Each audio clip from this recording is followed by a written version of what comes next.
shifts happen.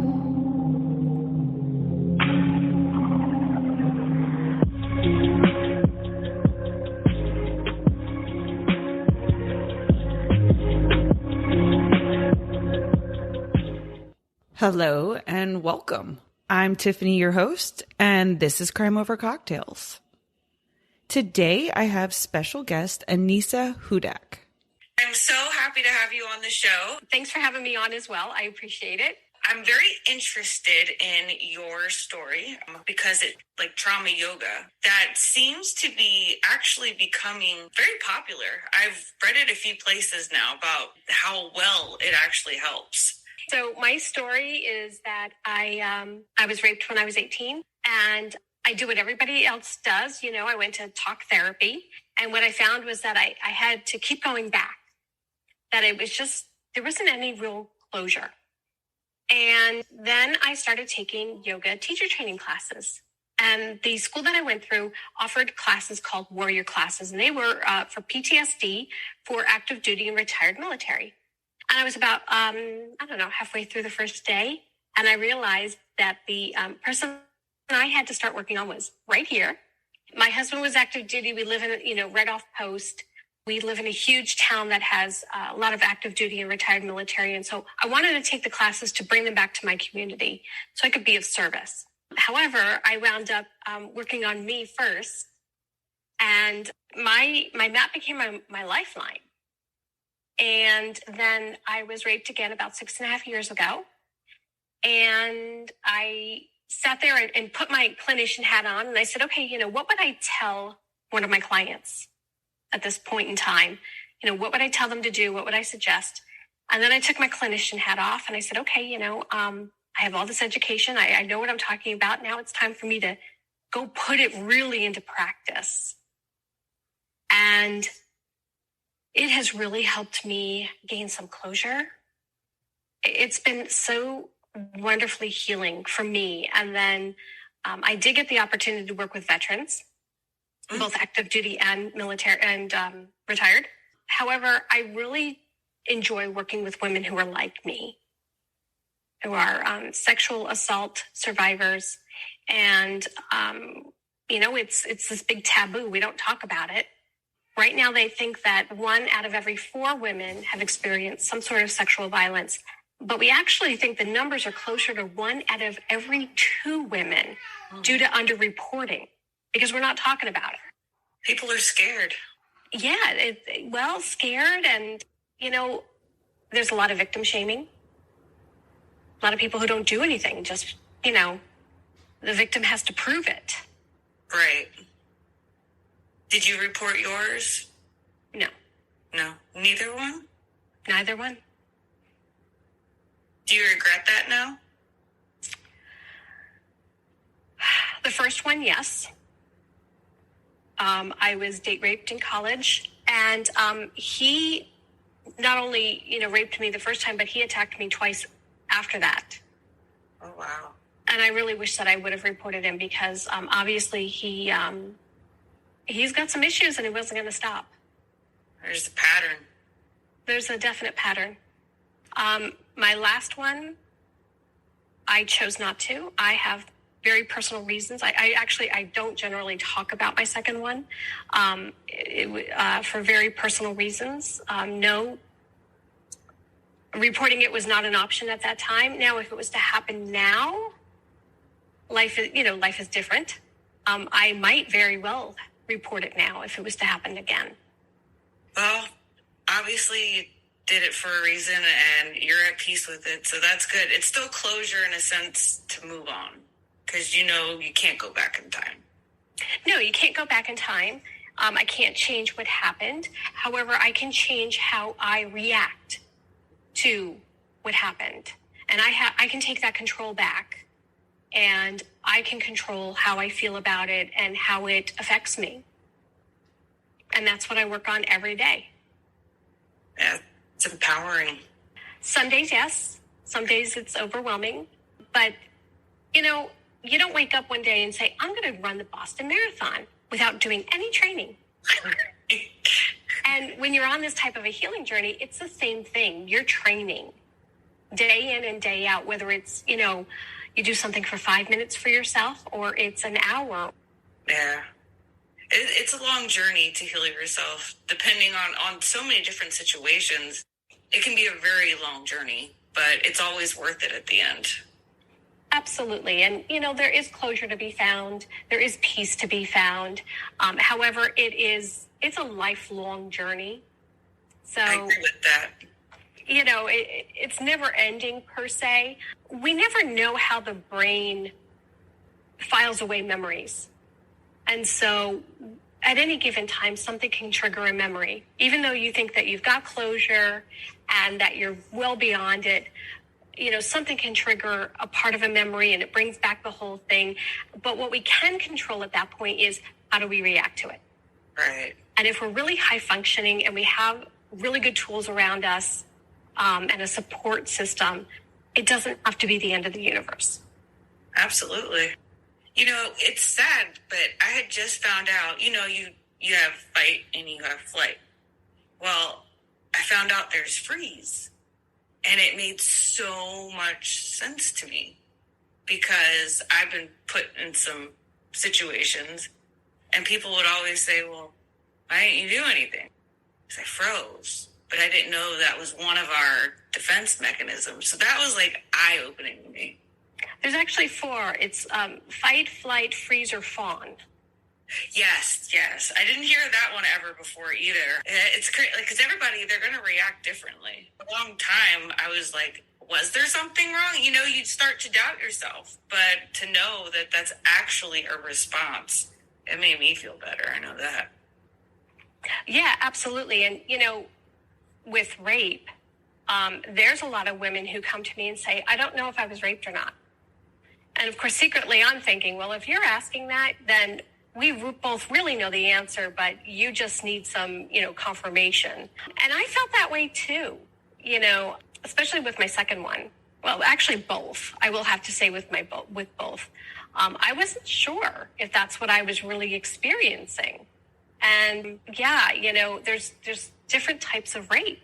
It's not just some guy dragging a girl down a back alley. Right? Rape looks like lots of different things. Yeah, if you're kind of asking yourself, I don't know if this was rape or not, more than likely it probably was. I had to ask that for a while. The fact that you even said that, it just made the hair. But yeah, it makes sense. And a lot of men don't understand what rape is, which I find really fascinating. I had a guy once who took me out to dinner, and on the way home, he asked me where we could pull over. And I said, this was a first date. And I said, for what? And he said, well, you're going to perform oral sex on me because I bought you dinner. Oh, no. Well, that's coercion rape. And I was like, here's a 20 and just keep driving. Right? I would have paid for my own meal. Yeah, never saw him again, mind you. But guys don't realize that, stuff like that is coercion rape. Right. He was ballsy. Yeah, he wanted something done with his balls. Yeah. He said, go fish. Pretty much. Yeah. Yeah, well, that's scary to me because you gotta know, when somebody's feeling you or not.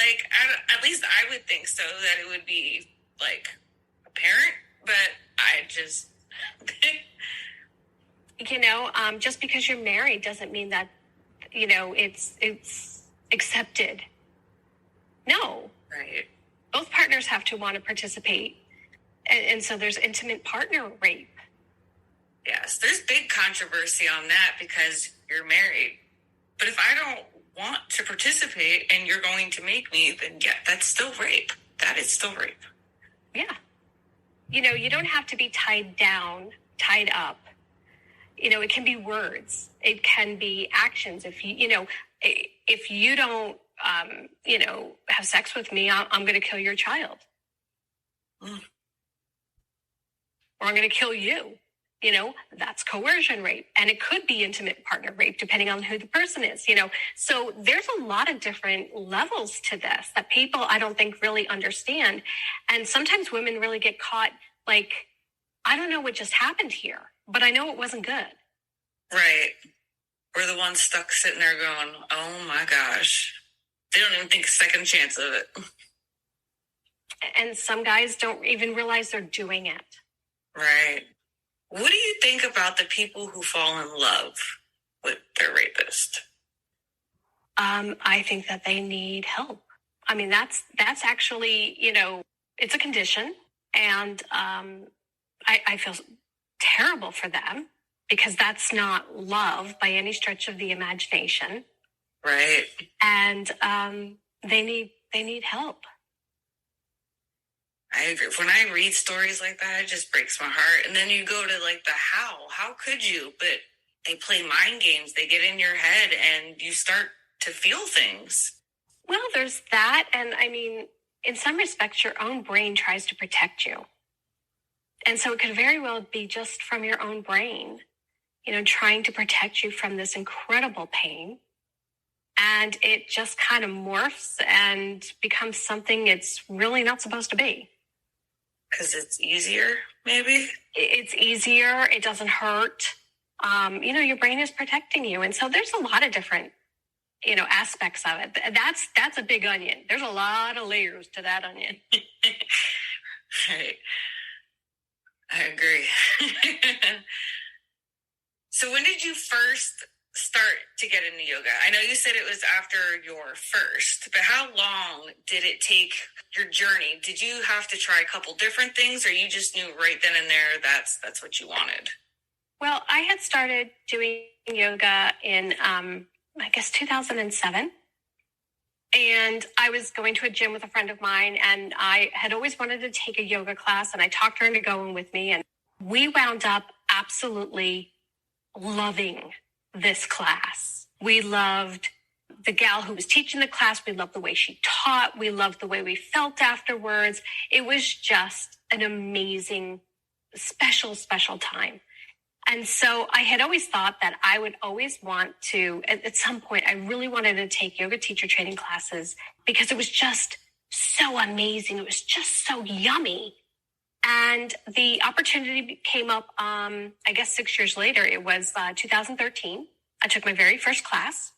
It was a level 1 class. It was with the same company that the one instructor I had nice. Gone through. So, because I looked for that company specifically, it was Yoga Fit. I looked for them specifically, and I saw that they were having a class locally, and I was like, you know what? I'm doing it. And I went into this class, and I was like the oldest person there.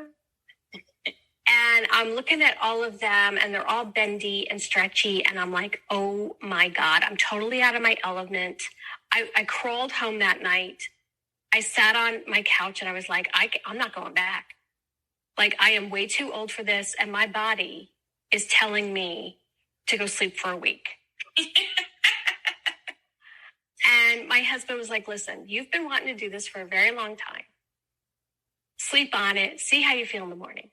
And I got up the next morning and I said, no, hell's no. I didn't do my homework. I am not going back. And he said, shut up and go.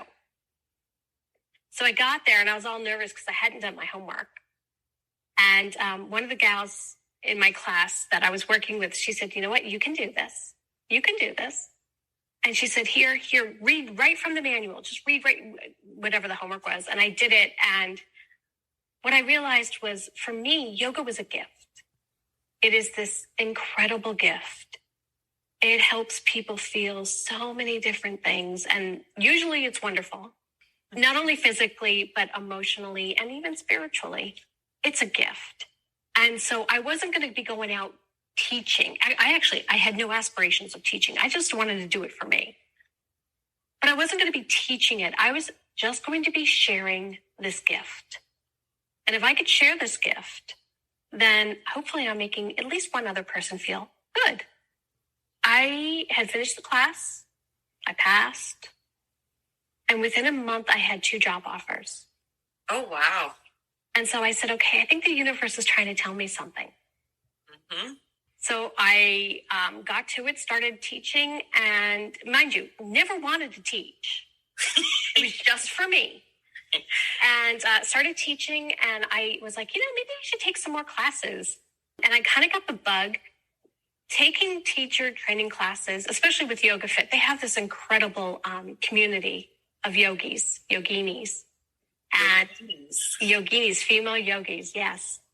I really liked being with these folks. And I met so many wonderful, interesting people. And again, it was just sharing this gift. And so it just kind of the next thing I knew, I had finished my 200, finished my 500. And then at some point I finished over 1,000 and became a yoga therapist. And I don't remember when I did it, but I did it, apparently. They say, they gave me a certificate, so apparently I did it. No, but I love what I do. I have the best gig in the world. I get to watch people make a shift on their mat. And it's just what a beautiful thing to be able to witness. I don't bend those ways. Well, and that's interesting because, a lot of people say, Instagram, the Instagram bodies, a lot of what you see is not yoga. That's, being acrobatics. That's like Cirque du Soleil kind of stuff. That's not yoga. And two, not everybody looks like that. And that's okay. We are supposed to fit the pose to the body, not the body to the pose. Mm-hmm. Anyone and everyone can do yoga. I like that. And so if you're looking at the IG pictures, that's not real life. Yeah, they got feet. They're pretzels, and God bless them. That's a wonderful thing. But, and maybe when I was, in my teens, I could do stuff like that. That's great. But that's not all of yoga. Gotcha. Right. I think I need to watch some videos. Well, that's how you know that that's what you were supposed to do, because you love it so much. And like you said, you don't even remember when you stopped, which means, like what they say, when you love what you do, you never worked a day in your life. I don't work a day in my life. Absolutely. And, I still don't stop learning. I'm still taking classes. I'm still doing research. I'm still studying. I learn, something new almost every day about what I do, and I love it. Keeps your mind healthy and your body. Yes, both. Yes. Well, those are both important to be able to grow. So. Absolutely. How big is your class? Well, it depends. I do one-on-ones, private. Oh, nice. And I also do group. When I was live and in person, in my private studio setting, I would have classes no larger than 10 people because it was just me. And I felt like that was just, 7 to 10 was a good number for being intimate, not having a lot of people, being able to give everyone the attention that they needed, keeping everyone safe. When I worked on post, I worked at Fort Riley at the Warrior Transition Battalion for 3.5 years. And I got to work with soldiers. And sometimes there were up to 30 in a class. Wow, that's a lot because you got to help perform and stuff, right? Well, I never really leave my mat, believe it or not. However, there were other people there, PTs, OTs, that would help me kind of keep an eye and make sure everybody was doing okay. So I wasn't alone in the room, and I had extra eyes. Because that's a whole lot of bodies to be looking after, That is a lot of bodies. So I like I said, I've done, probably as many as 30. However, I prefer 7 to 10 in a group setting. Yeah, no, that's good. That way it's, like you said, more intimate. Now that I do everything online, I am actually able to work with, larger groups because I have this big screen in front of me and I can see everybody. And, and if somebody needs to step away, they can do that in the privacy of their own home. Right. That's good. Like a virtual class. Yeah. And, and if people have a reaction or need to step away or what have you, again, they can do that in the privacy of their own home, and they're not going to disrupt the entire class. Right. So it's all good. It's amazing where we've come with technology and everything to where everyone can be in their own home, but they're all in one class doing the same thing. It's just amazing. So is teaching the soldiers a little harder, do you think, than your norm? Or because they're taught to be so stiff, and now you're asking them to loosen up. Kind of. I mean, that's part of it, yes. The guys were funny. They'd come in and they'd be like, yeah, we're going to stretch a little and, maybe take a nap. And, they didn't really hold a lot of stock into this. And then, you would see them through the class and all of a sudden they would get a clue as to, oh my gosh, this is a real thing. And this is really happening. And, oh my gosh, And then they would be so funny. They'd come up very quietly after class and they would say to me, ma'am, I feel better than I've felt in a long time. I wasn't expecting this. Uh-huh. Oh, that's got to make your heart smile, though, so big. And then, ma'am, well, I'm going to see you next week. Uh-huh. I'll see you then. And they would come back week after week and they would really enjoy it. And then they start bringing their friends. Dude, you got to try this. This is the most amazing thing. Wait till you get on a mat. Oh, this is great. And I made believers out of them. And it just made me chuckle time and time again. And, some of the guys who were regulars then, when a new guy would come in and, oh yeah, I'm just here for the stretching, they'd laugh. Dude, you have no idea what you're about to encounter. That is hilarious.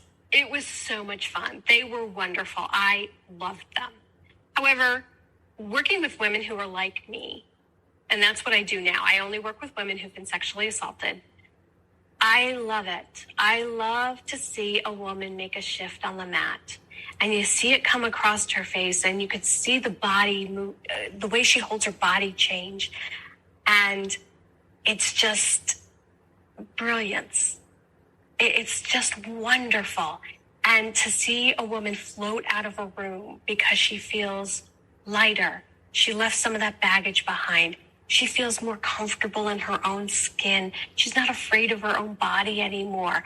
It's just so amazing. And that's what fills my well. That is absolutely beautiful. I could only imagine what that feels like to be able to literally see people transform in front of your eyes. That's a blessing.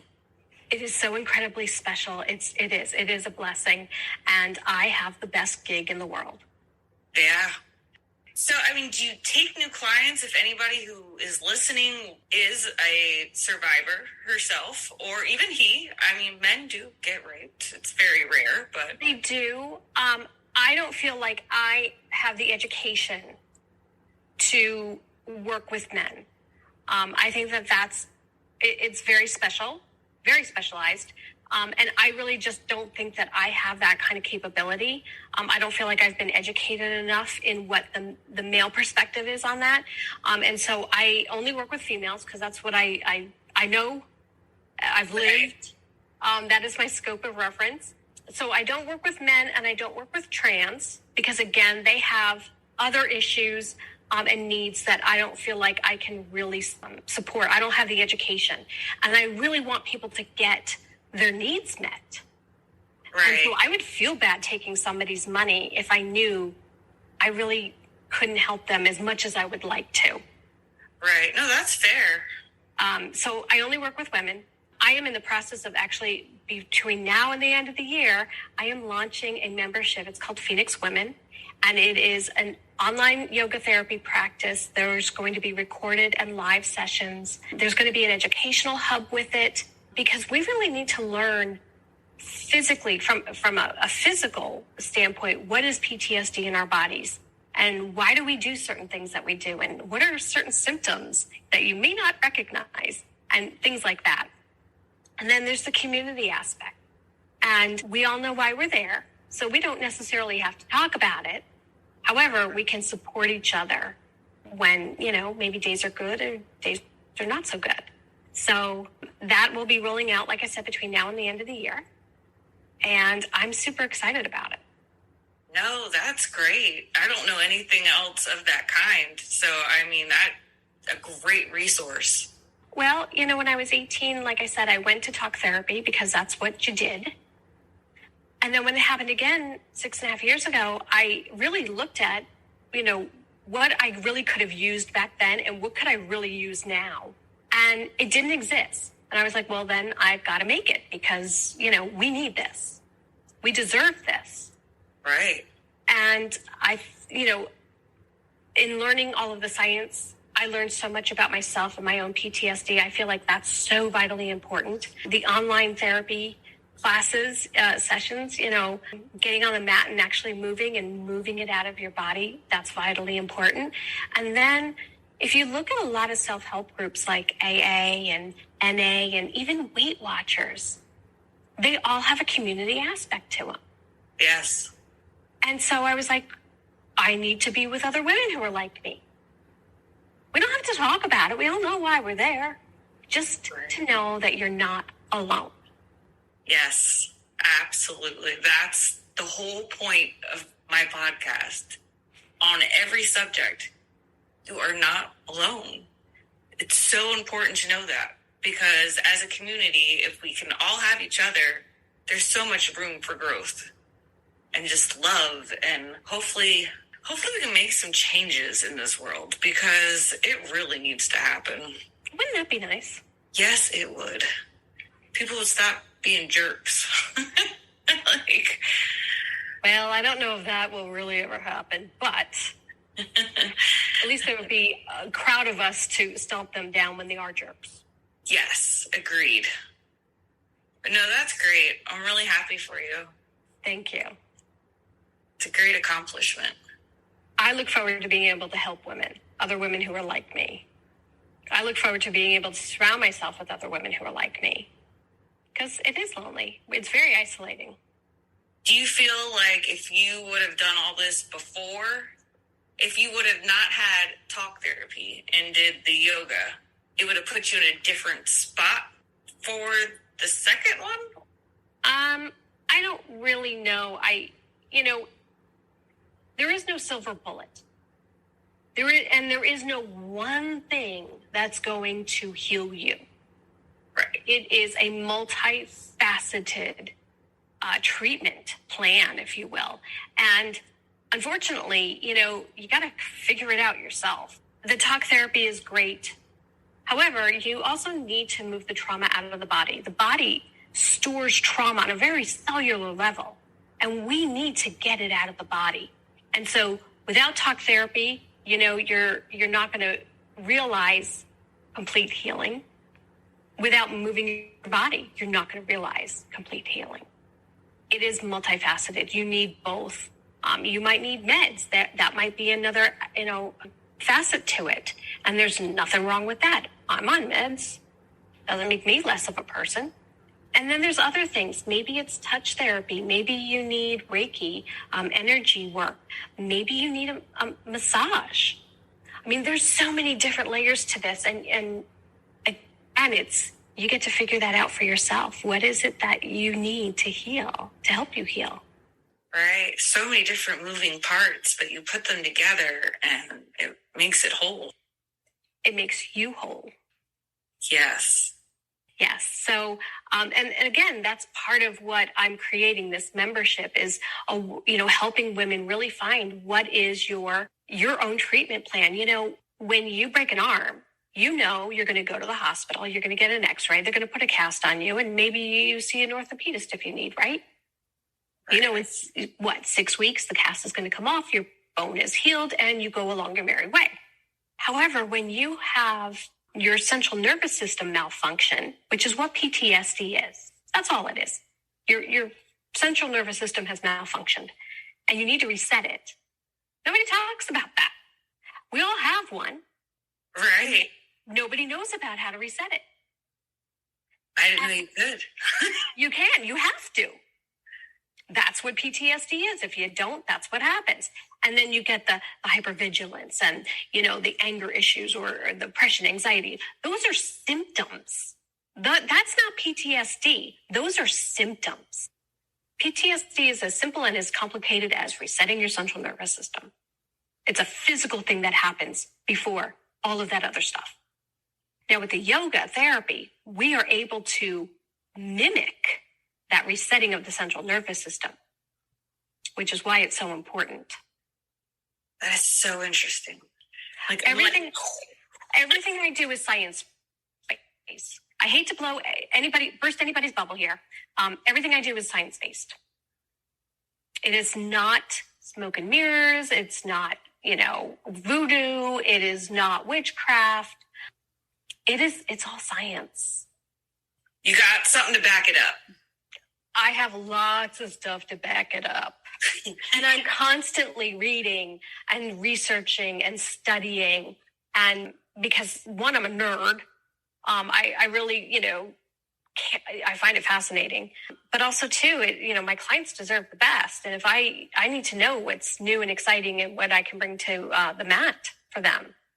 No, that's great. I love that. Bring it to the mat. You should get T-shirts. Bring it to the mat. Leave it on the mat. Ooh, I like that even better. Leave it on the mat. Yeah. I also really like shifts happen. Oh, I like that. That's one of my favorite T-shirts. Yeah. Shifts happen. I love that. Is there anything else that you wanted to share? Tips or tricks or anything that you can suggest? I always say that giving up is not an option. And I guess my number one tip, the first thing I tell absolutely every single one of my clients is to get a notebook. And, a lot of people say, well, I've already tried that. It didn't work. Well, yeah, you tried it, 6 months ago? You're a different person now. You're going to be a different person in 6 more months. So just because it didn't work for you then doesn't mean it's not going to work for you now. And so you take this notebook and you write down things that you've tried and you keep a log of it. And then, 6 months, 12 months down the road, try it again. Keep detailed notes because maybe it'll work this time. Maybe it won't. When you're working with yoga therapy, maybe it's the instructor. Maybe you don't like the yoga therapist you're working with. That's fine. Find another one. Just like talk therapy, you really need to find someone who meets your needs. And you also need to find someone that you can connect with. So you want to find, again, someone who meets your needs. If you are going to counseling or talk therapy for rape, assault, what have you, find someone who specializes in that.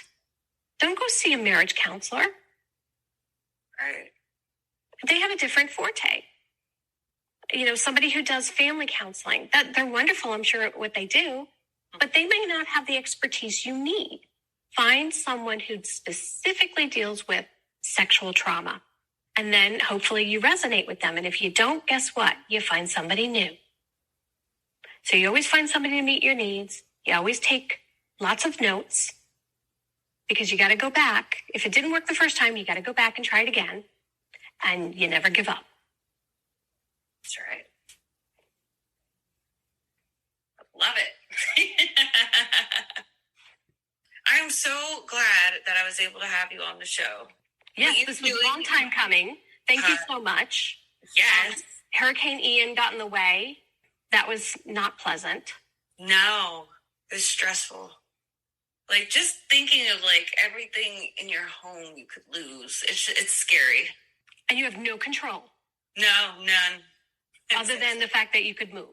Right. Well, I live in Tornado Alley. I live in Kansas. And so I get it. I mean, you batten down the hatches and you pray for the best. Right. That's all you can do. Listen for that train, go to a bathroom. Pretty much. Yeah. Yeah. But thank you so much for having me on. I really appreciate it. If any of this resonates with your folks, they can reach me at traumahealingyoga.com. And there I have a free body scan meditation they are more than happy to grab. It is great for helping them relax and sleep. And it's very restorative. And on social media, I am Trauma Healing Yoga. I'm like a bad penny. I'm like all over social media at Trauma Healing Yoga. Facebook, IG, LinkedIn. But I will say I'm not groovy. I am not on Snapchat or TikTok. So I do have a Snapchat, but it's just my personal. I can be a dragon one day. Like, it's just whatever you want to be.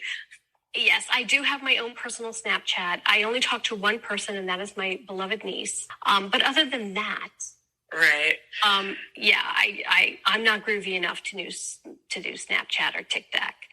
No, I get it. I don't really even use Twitter. It goes out every once in a while, but I'm like, I don't get some of this stuff. Yeah. So that's where, if any of this resonates with your folks, that's where they can reach me. Awesome. I might check out that body scanner. It's a great meditation. It's wonderful. What you're doing is very inspiring. Thank you. You're so welcome. I just love that, you have such a heart and such love to give, and that's your mission here, and you are accomplishing it. So you should be very proud of yourself. Thank you. I appreciate that. Yes. All right, you guys know the drill. Like, follow, subscribe, leave a 5-star review if you listen on Spotify or Apple. Make sure you head over to crimeovercocktails.com. That's your one-stop shop. Everything that you want to do can be found right there. Getting helpful phone numbers, listen to the episodes, learn about me, or if you want to help support the show. All right, you guys, we'll talk crime another time. Bye.